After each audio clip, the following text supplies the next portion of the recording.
కాబట్టి మీ పూర్ణ హృదయముతోనూ మీ పూర్ణ ఆత్మతోనూ మీ దేవుడైన యెహోవాను ప్రేమించి ఆయనను సేవింపవలెనని నేడు నేను మీకిచ్చు ఆజ్ఞలను మీరు జాగ్రత్తగా వినిన యెడల మీ దేశమునకు వర్షము అనగా తొలకరి వానను కడవరి వానను దాని కాలమున కురిపించెదను.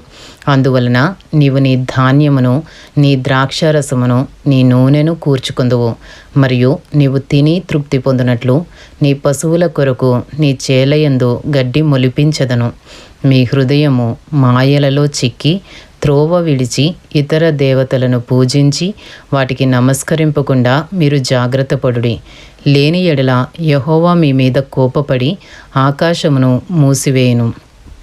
అప్పుడు వాన కురియదు, భూమి పండదు.